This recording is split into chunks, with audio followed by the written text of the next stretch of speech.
poder regresar a esta serie de dónde saldrá el anticristo, y esta será la parte número 5 y vamos a tratar un tema bastante escabroso, un tema bastante enigmático, que es acerca de la muerte y la resurrección del anticristo. Muy bien. ¿Cuál será la primera cosa o el primer objetivo que va a intentar Satanás buscar en tiempo de la tribulación? Bueno, pues sabemos claramente que el tiempo de la tribulación va a comenzar cuando el anticristo se siente con el gobierno de Israel a firmar un tratado por 7 años. Y desde luego que este personaje que se siente a firmar este tratado con el pueblo de Israel, pues tiene que ser un hombre que tenga poder sobre los musulmanes, o sea, sobre el mundo islámico, porque pues, ¿quién podría detener a que los musulmanes no volvieran a atacar a Israel más que este personaje llamado el anticristo? Por lo tanto, hemos visto ya en los estudios anteriores que el anticristo tiene que ser forzosamente de la religión del Islam al principio. No significa que él vaya a creer en eso, pero él va a salir de ahí porque la teología del Islam dice que va a venir un descendiente de Mahoma, que le llaman el 12º imán, y que este hombre le pusieron el nombre, el título más bien del Mahdi, M-A-D-H-I latina, Mahdi, que significa el ungido o el dirigente o el líder. Entonces el mundo islámico está esperando que haga la aparición este hombre porque ellos creen que cuando él aparezca va a hacer una revolución islámica en el Medio Oriente y a continuación el mundo. Entonces, cuando el anticristo aparezca, para ellos va a ser el Mahdi. Para nosotros, ese Mahdi que el mundo islámico está esperando, para nosotros será el anticristo. Entonces, el anticristo va a buscar desde luego, ¿verdad?, una persona, o más bien Satanás, que sea el objeto o el instrumento para que lo pueda usar como un títere. Entonces va a buscar a una persona, ¿verdad?, un ser humano llamado el anticristo, el cual será la semilla de la serpiente. Desde Génesis 3:15 va a ser el hombre de pecado, de acuerdo a 2 de Tesalonicenses capítulo 2 versículo 4, y el cual también cuando aparezca, él va realmente a desarrollar una ola de maldad inimaginable, porque la iglesia ya no estará en el mundo. O sea, el poder que la iglesia ejerce en el mundo es como Jesucristo dijo: somos la sal de la tierra, y la sal pues no impide la putrefacción, pero impide, ¿verdad?, que continúe la descomposición. Así que esta es más o menos la situación o la representación que Jesucristo hizo de nosotros como iglesia. Mientras la iglesia está en el mundo, estamos de alguna manera impidiendo que la maldad se desborde como podría desbordarse. Muy bien. En el pináculo de su poder, el anticristo, sabemos, se va a exaltar como Dios y va a realmente a formar la mentira y el engaño más grande que el mundo creerá. En la segunda carta a los tesalonicenses, capítulo 2, versículo 8 en adelante, dice así: entonces se manifestará aquel inicuo. La palabra inicuo en el griego es la palabra anomos, o sea, el que está en contra de la ley o de la autoridad de Dios. Se va a manifestar aquel rebelde, podríamos también usar este adjetivo, a quien el Señor matará con el espíritu de su boca y destruirá con el resplandor de su venida. Inicuo, cuyo advenimiento. Aquí vemos ya claramente que el anticristo va a ser un personaje, va a ser un ser humano, no va a ser una computadora, no va a ser una máquina, no es un imperio ni tampoco las Naciones Unidas. Va a ser un ser humano de carne y hueso como tú y como yo. ¿Cómo lo sabemos? Porque en Apocalipsis 20 dice la Biblia que Cristo los lanzará al anticristo y al falso profeta al lago de fuego. Esto no se puede lanzar al lago de fuego ni a una máquina ni a un robot tampoco, ¿verdad? Entonces, este inicuo o este rebelde que es el anticristo va a venir con el advenimiento de Satanás. O sea, Satanás le va a proporcionar al anticristo todo su poder y toda su autoridad. Esto lo encontramos en Apocalipsis capítulo 13, versículo 2. Y la bestia, que era semejante a un leopardo, y sus pies como de oso, y su boca como de león, y el dragón le dio el poder y su trono y su grande autoridad. O sea, todos los poderes, todas las manifestaciones que el anticristo va a manifestar, va a representar, no serán propias. Él estará poseído completamente por un principado satánico, que dice Apocalipsis 11, 7 y 8, un principado que va a subir del abismo, o sea, un ángel caído que ocupó alguno de los liderazgos de imperios del pasado, que está actualmente prisionero en el abismo. Cuando el anticristo surja al escenario mundial, este principado satánico saldrá del abismo a poseer al anticristo. También vemos nosotros claramente que será al inicio de la tribulación, o sea, al inicio de los 3 años primeros y medio, que va a ser una alianza, el anticristo, tóxica, con un sistema religioso. Y esto lo encontramos en Apocalipsis capítulo 17, donde se retrata a una mujer ramera montada sobre una bestia. Sabemos claramente que la bestia es el anticristo y la mujer ramera que está arriba implica como un jinete arriba de un caballo dominando al caballo. El que tiene las riendas es el que controla al animal. Entonces, cuando la Biblia nos habla que una mujer se le conoce como la ramera porque va a ser un sistema religioso apóstata, está arriba del anticristo montándolo, implica que lo está dominando. Esto es muy importante porque los primeros 3 años y medio de la tribulación, el anticristo no va a tener el poder, lo va a tener un sistema religioso que está retratado, representado, simbolizado en Apocalipsis capítulo 17, que se le llama el sistema religioso o la Babilonia, la gran ramera, la madre de las abominaciones de toda la tierra. Entonces aquí vemos claramente en Apocalipsis capítulo 17 que esta alianza tóxica entre el sistema religioso y el sistema político es tóxico, ¿verdad? Porque es por pura conveniencia. Podemos poner el ejemplo que esto ha sucedido políticamente entre China actualmente y Rusia. Cuando Rusia trató de impedir que entrara a Ucrania a convertirse en una miembro de la OTAN, y cuando amenazó la OTAN en poner armas en Ucrania para invadir Rusia, pues Putin, ¿verdad?, inmediatamente hizo una alianza tóxica con China.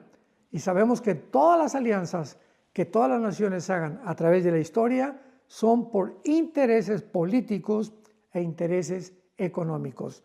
Entonces Putin le dijo a Xi Jinping, el presidente de China, ayúdame y yo te voy a ayudar con armamento nuclear y tú ayúdame con soldados. Porque China, pues sabemos que tiene un ejército de aproximadamente 200 millones de soldados. Entonces, estas son las alianzas tóxicas, cuando son matrimonios por conveniencia, ya sea político, ya sea económico o militar.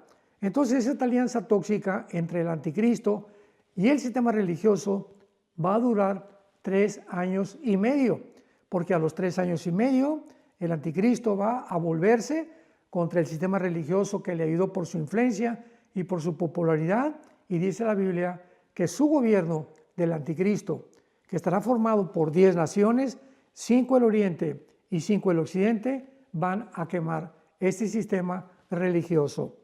Y dice aquí en Apocalipsis 17, versículo 18, para que ya no tengamos ninguna duda respecto a quién es o a quién se le está atribuyendo o qué religión será este sistema religioso final, dice la Biblia, y la mujer, o sea, la ramera retratada arriba del anticristo en Apocalipsis 17, versículo 18, la mujer que has visto es la gran ciudad que reina sobre los reyes de la tierra.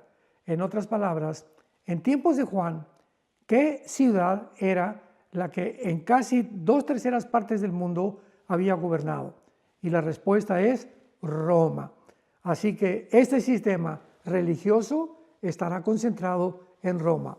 Ahora bien, sin embargo, vamos a ver que habrá algunos impedimentos que se necesitarán para quitar de en medio y el anticristo tiene antes que tomar el poder. O sea, el anticristo va a necesitar quitar de en medio algunos puntos importantes y eventos importantes antes de tomar el poder control, el control total. Y el primero será, él va a tener que ser muerto o asesinado, pero será resucitado.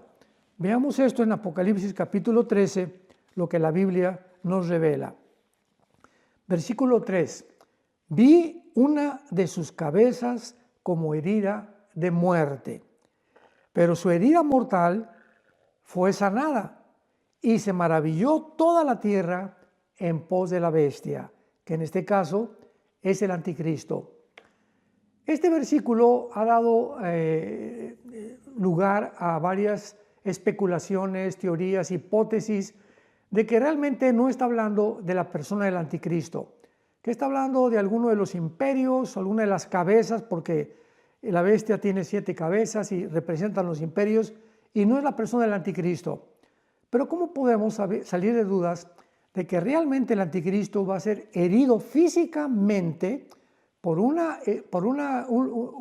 vamos a ver claramente que la palabra que se usa en el griego es un instrumento filoso? Está hablando de una espada, o está hablando de una daga, o está hablando de un cuchillo. Y lo vemos en el versículo 12 y 14 del mismo capítulo 13 del Apocalipsis. Y dice así el versículo 12. Y ejerce toda la autoridad, está hablando del falso profeta, ejerce la autoridad, el falso profeta, de la primera bestia, en presencia de ella, y hace que los moradores de ella adoren a la primera bestia cuya herida mortal fue sanada. Y el versículo 14 lo reenfatiza, y engaña a los moradores de la tierra con las señales que se le ha permitido hacer en presencia de la bestia, mandando a los moradores de la tierra que le hagan imagen a la bestia que tiene la herida de espada y vivió. Esto es muy importante porque vamos a examinar más detenidamente las palabras originales que se usaron en estos 3 versículos para demostrar que es algo físico y que el anticristo va a ser asesinado. Entonces, va a necesitar el anticristo que ser asesinado antes de que pueda subir al poder. ¿Por qué? Porque lo dice el capítulo 13, versículo 3. Vi una de sus cabezas como herida de muerte, pero su herida mortal fue sanada y se maravilló la tierra en pos de la bestia. Entonces, el anticristo, antes de que realmente el mundo lo reconozca y pueda realmente comenzar a adorarlo, tiene que haber demostrado que fue muerto y resucitado. Y esto va a ser un evento, ¿verdad? Porque vamos a ver claramente cómo es posible que Satanás pueda tener el poder de hacer un milagro como este, de levantar un muerto, de sanar un enfermo, de hacer cosas que desaparezcan, de transformar la materia inerte y energetizarla en algo real, vivo, como cuando los brujos del faraón en Éxodo capítulo 7, recordamos que mandó Dios a Moisés y a Aarón a que le dieran una señal al faraón de que realmente Dios era el Dios de Israel. Pues aventó la vara Moisés en el suelo, y ¿qué sucedió? Se convirtió en una serpiente, pero los brujos del faraón repitieron el mismo milagro. ¿De qué nos habla esto? Que realmente no conocemos lo que es el poder de Satanás. Satanás es un querubín caído con poderes extraordinarios, sobrenaturales, que tiene el poder de energetizar la materia. Como en este caso una vara, ¿verdad? Pues no tiene vida, no tiene células como un ser vivo, pero lo convirtieron los brujos en un reptil. igual que el milagro de Moisés. La única diferencia fue que la vara de Moisés se tragó a la culebra que los brujos tuvieron, dándonos a entender que el poder de Dios es mucho más grande que el poder de Satanás. Muy bien. En segundo lugar, para que el anticristo pueda realmente tomar el poder, se va a necesitar quitar de en medio, tendrá que terminar y quitar a todas las religiones que le hagan competencia. Estamos hablando del judaísmo, del islam, del cristianismo, del hinduismo, etcétera, etcétera. Porque los primeros 3 años y medio de la tribulación, de la semana 70 de Daniel, el Vaticano, que es el sistema religioso que está en Roma, va a ser una alianza tóxica con el anticristo, y el anticristo va de alguna manera a someterse a este poder religioso que también es político, de alguna manera por la influencia tan poderosa que va a tener el Vaticano. Así que tengamos cuidado de estar atentos a lo que va a pasar en el Vaticano por el poder impresionante que va a recobrar sobre las naciones y sobre los políticos.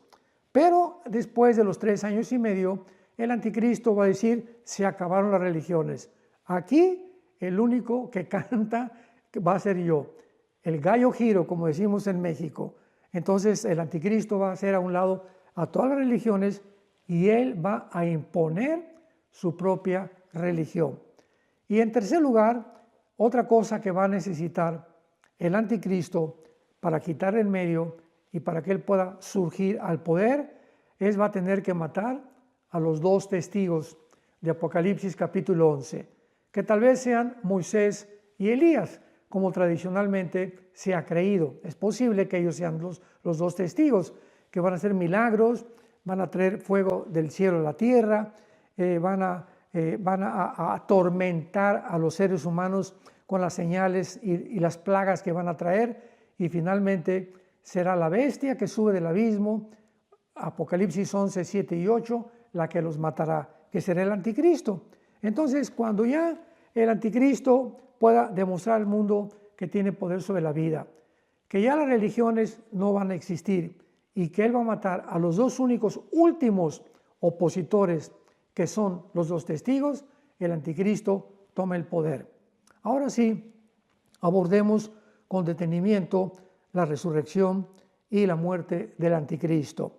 Dice Apocalipsis capítulo 13, versículo 2, la bestia que era semejante a un leopardo, sus pies como de oso, su boca como de león, el dragón le dio poder, su trono y gran autoridad.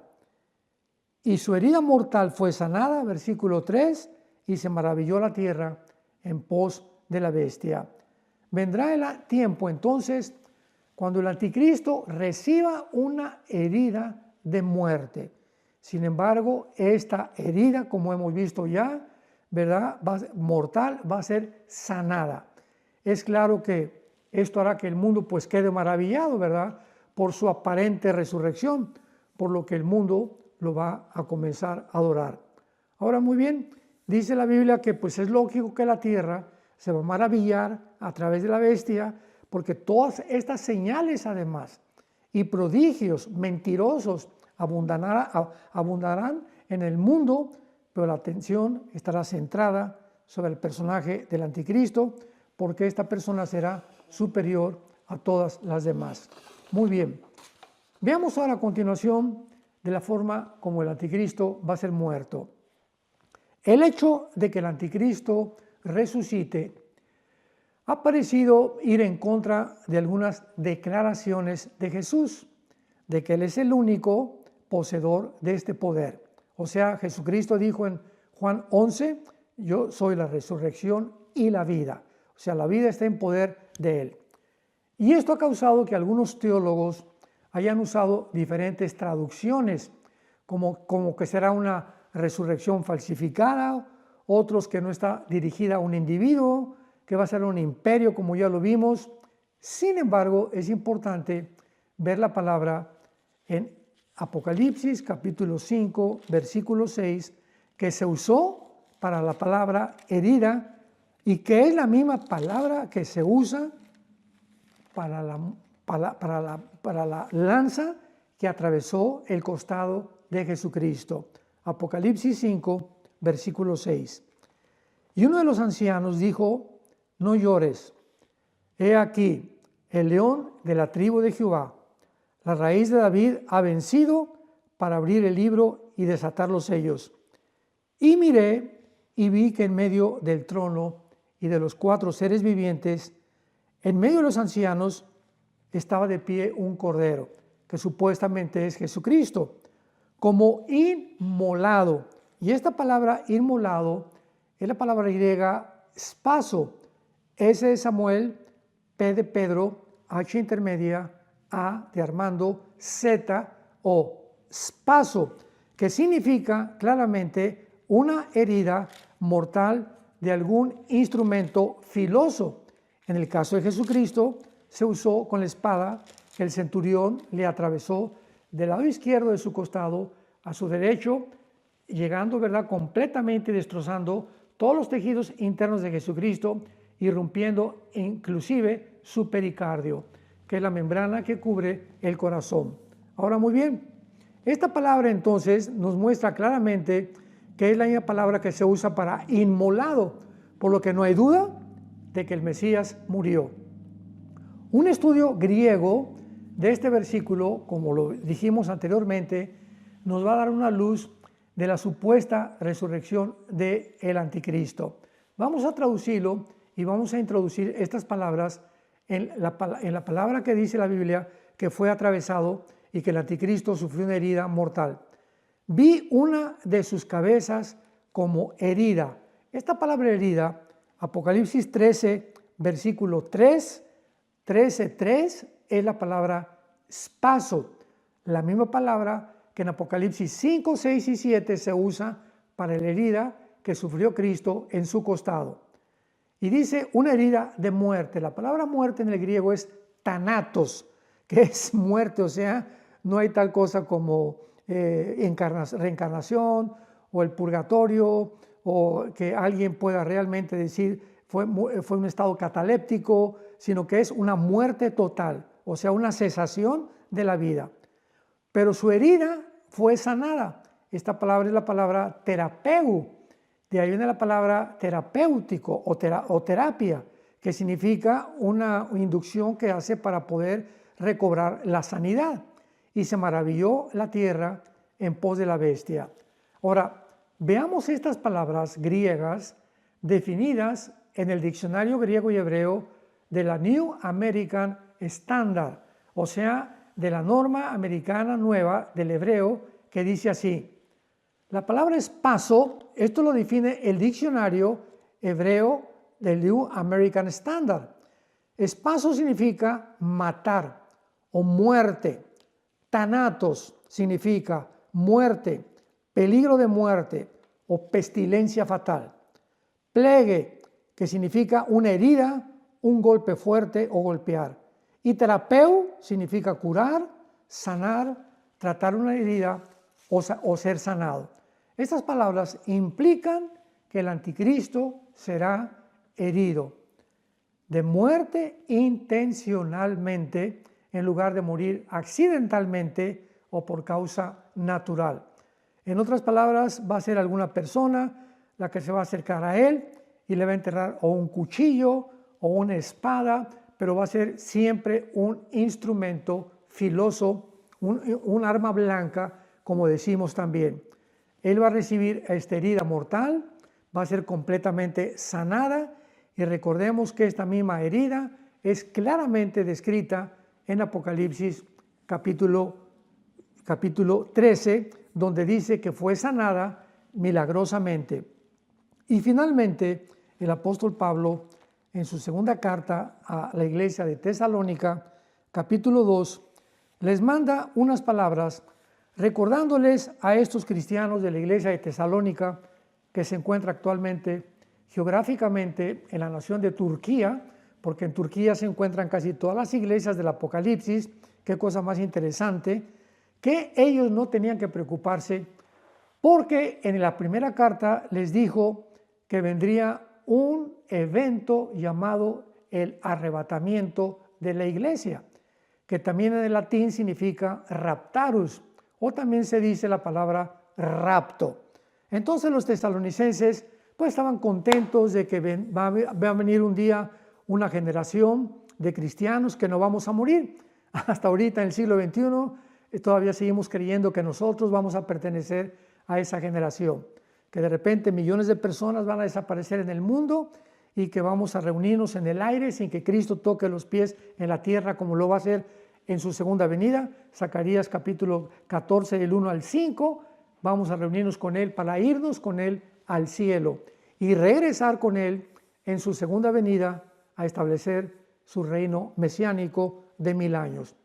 Entonces, Pablo tiene que mandarles una segunda carta a la iglesia de los tesalonicenses porque comenzaron a introducir a la iglesia mentiras, falsos profetas, falsos pastores, falsos apóstoles, diciéndoles que se encontraban ni más ni menos en la tribulación. Y dice así la segunda carta a los tesalonicenses, capítulo 2. Leamos con mucho cuidado porque es muy importante lo que vamos a revelar. Pero con respecto a la venida de nuestro Señor Jesucristo y nuestra reunión con Él, les rogamos, hermanos, aquí está hablando del arrebatamiento de la iglesia.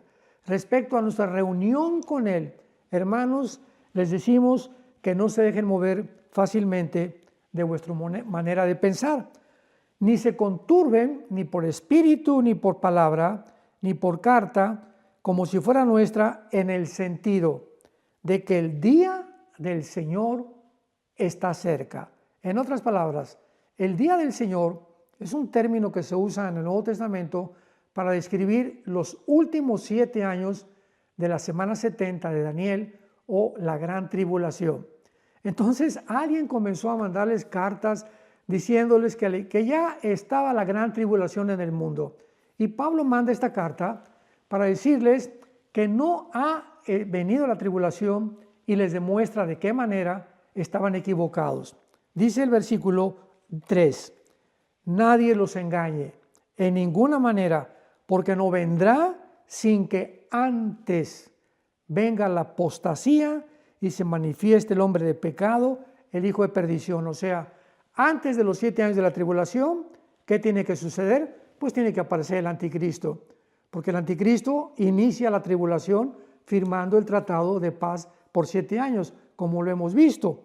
Y dice a continuación, y se manifieste la apostasía. O sea, antes de que inicie la tribulación, vendrá un gran apartamiento de la fe del cristianismo, ¿verdad? Lo hemos visto de qué forma el catolicismo en los últimos 2 años ha pervertido completamente la Biblia. Roma se ha atribuido el derecho y se ha adjudicado el título de que fuera de Roma no hay salvación, cuando la salvación no está en una iglesia, no está en una denominación, no está en una organización, está en una persona que se llama Jesús. En fin, ¿verdad? Ha habido barbaridad de cosas, herejías.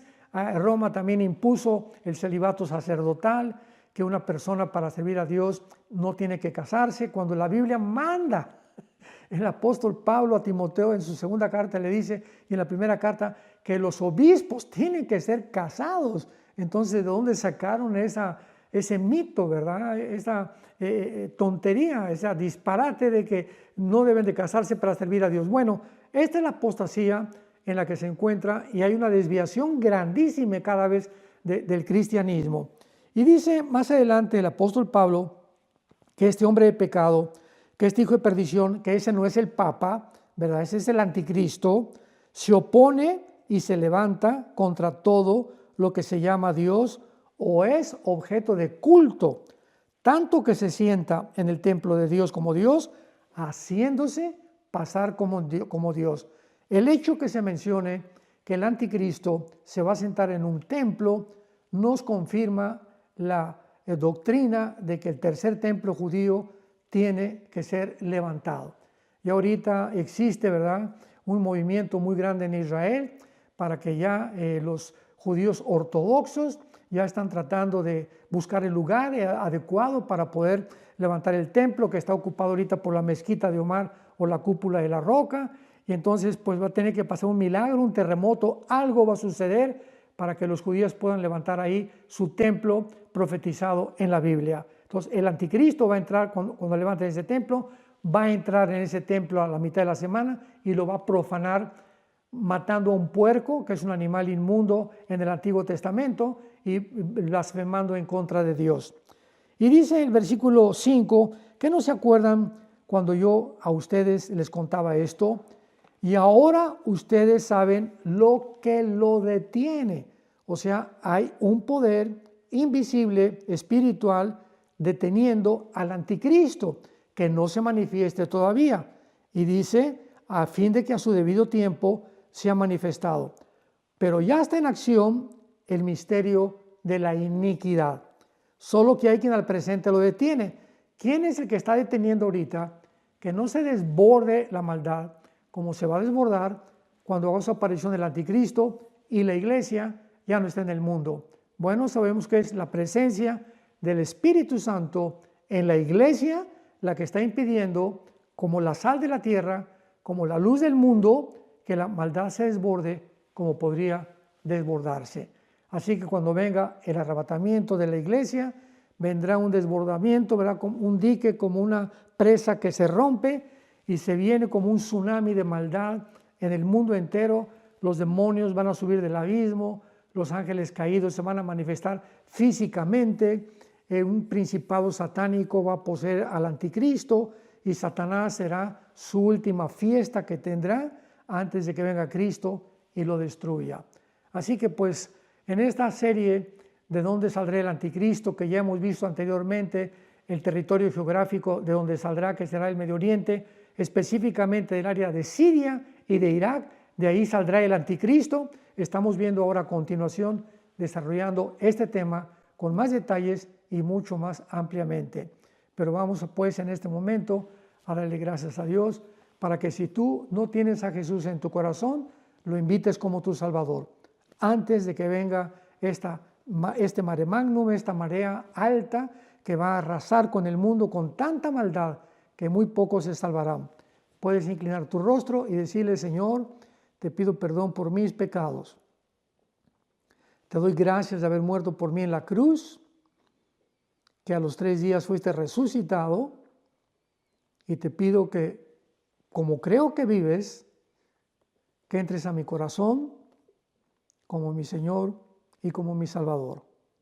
Porque te lo pido y te doy las gracias en el nombre de Jesús. Amén. Que Dios los bendiga y nos veremos próximamente para la 6ª parte de esta serie.